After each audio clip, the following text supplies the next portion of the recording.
Good morning. Happy July 6th, 2023. Just do a quick vlog before I get down and start at work. Continue to the stairs. It's been 7 days now. It's 18 flights each way up and 18 down. So I'm doing that twice a day, twice up, twice down. Great exercise. It's hot today. It's going to be really hot by the end of the day. My office is air conditioned. It's comfortable here, and I have my fan when I get home, and I'll get out walking a little later. I plan a nice cool meal with just some rice and shrimp and some other stuff. So I'm getting close to deciding on the bike. I'm really thinking about the FX2 Trek, um, not the Dual Sport, because I don't want the suspension. And the difference in tires, there's not that much. If I decide I need heavier tires or more puncture-resistant tires because I have problems with flats, I will look at getting puncture-resistant tubes and puncture-resistant tires. But the thing is that the FX2 is $50 less. It's doesn't have that springy fork, which is always problematic on the bike, especially less expensive ones.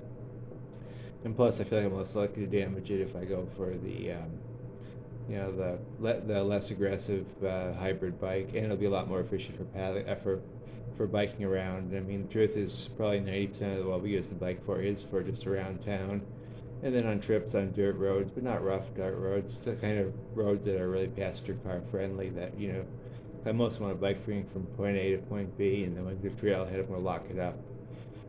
One of the unexpected expenses that I realized about a bike is getting a good lock.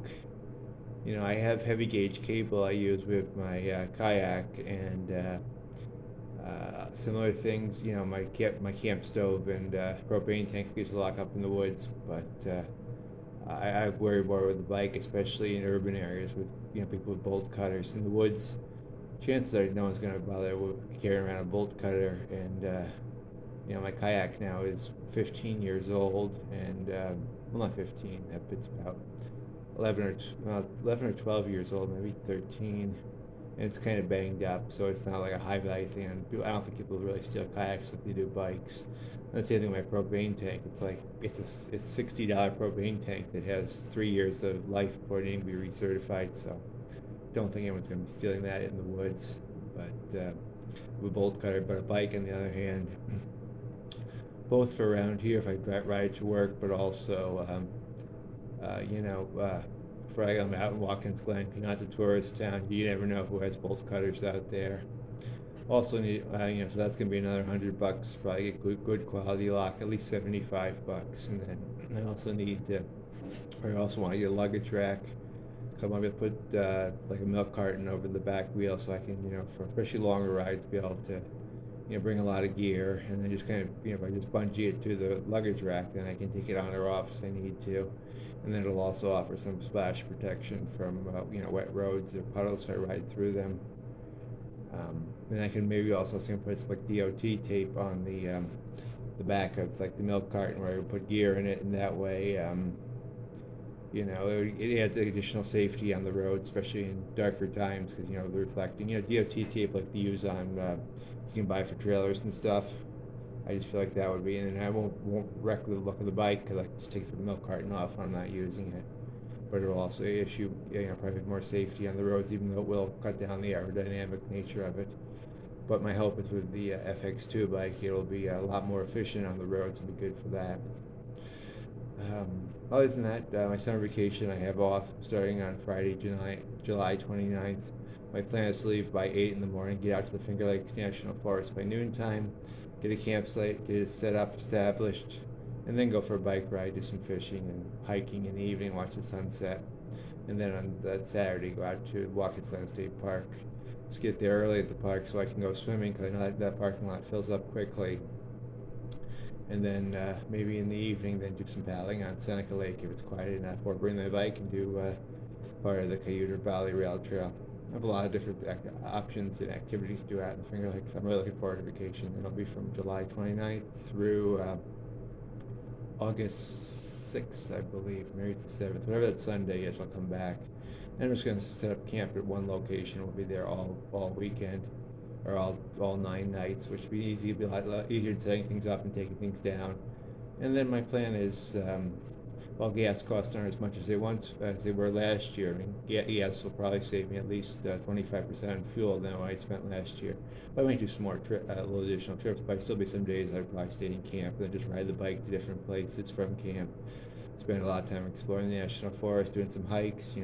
I can then bike to the trailhead, lock my bike up there, hike all day.